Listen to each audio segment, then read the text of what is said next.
estatais, e eu sei que você tem uma liberdade na mão para construir seu plano. Ninguém está te mandando, não. Você está colocando a sua alma e o seu conhecimento nesse plano econômico. O Jair evolui com uma velocidade muito maior que os economistas brasileiros evoluíram e que os presidentes passados evoluíram. Uau!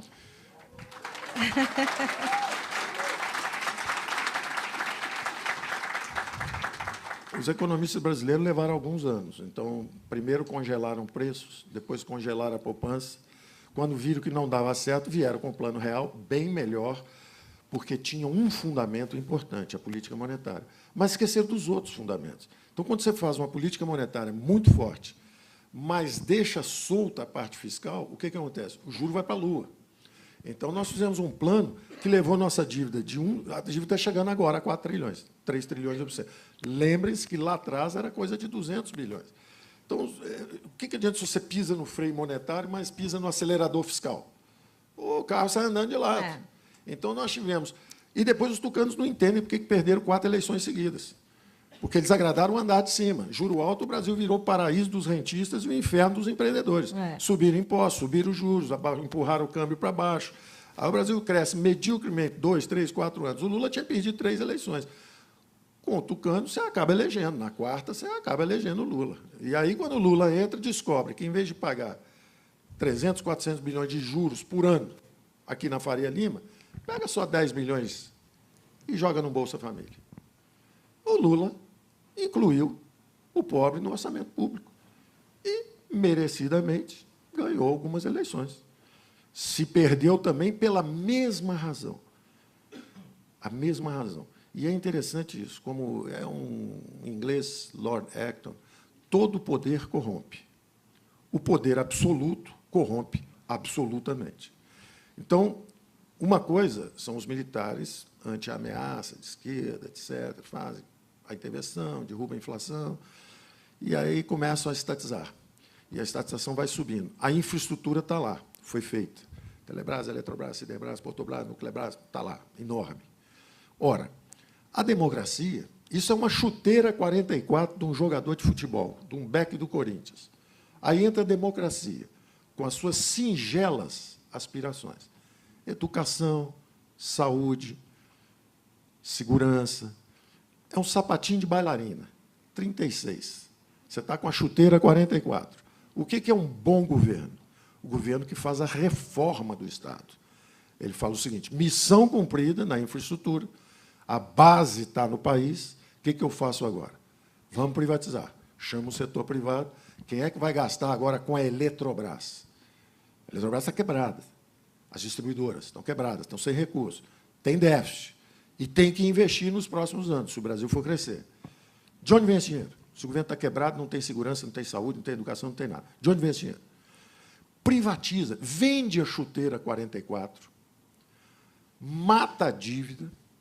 Se você matar aí 20%, 25% da dívida, em vez de você pagar 400 bilhões, você paga só 300, 250. Você libera 100, 150, 200 bilhões. Para quem? Para saúde, educação, segurança. Como?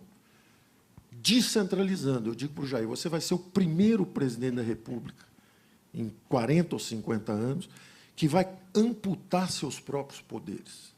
Você vai descentralizar o poder e descentralizar os recursos. O dinheiro tem que ir onde o povo está. O povo está na rua, então ele precisa de segurança lá. O garoto está andando aqui pela cidade, ele precisa da escola aqui.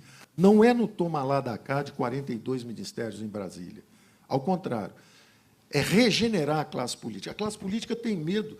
O Jair é um capitão, é militar, ele vai fazer a democracia regredir. Ao contrário. A ausência dessa dimensão fiscal, a não percepção de que o governo se hipertrofiou, embaraçou os militares, constrangeu os militares no final. O que aconteceu no final? No meio de um choque do petróleo, o Delfim, querendo ser o primeiro sucessor civil, presidente civil, na melhor das intenções, tentando comida barata, crédito para a agricultura, etc., saiu empurrando, combinou uma demanda frouxa com o choque do petróleo, a inflação começou a subir para 100, para 200. O governo militar, apesar de ter colocado o Brasil para crescer, etc., sai sem graça, recua. a inflação começa a subir, entram os civis, sentam em cima da boca do vulcão, aquilo explode, vira uma hiper, e eles começam a rodar em círculos, e hoje dizem como se fossem virtuosos, como se assim, o Jair não sabe nada de economia. Ora, quem congela preço no Brasil inteiro sabia algo de economia? Quem congela a poupança no Brasil inteiro sabia algo de economia?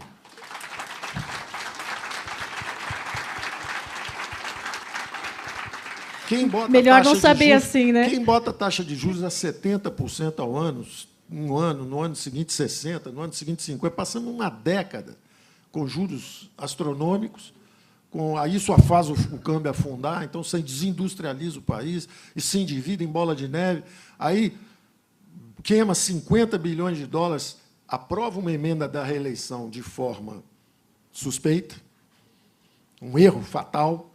Quando você aprova uma reeleição, olha o desastre que virou. Quer dizer, o Tucano aprova uma reeleição, depois perde 4 seguidas. Ganha uma e perde 4. Fizeram uma conta. Destruiu o seu próprio partido. Acabou, dissipou. Cadê o PSDB hoje? Todo mundo escondido. Então, ficou um negócio terrível.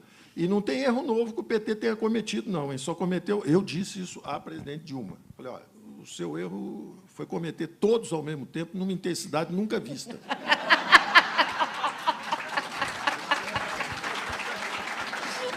Mas erro novo não teve nenhum. Nenhum. Congelar preço, já tinha. Mensalão, já teve um mensalinho. Qualquer um que você falar, já teve.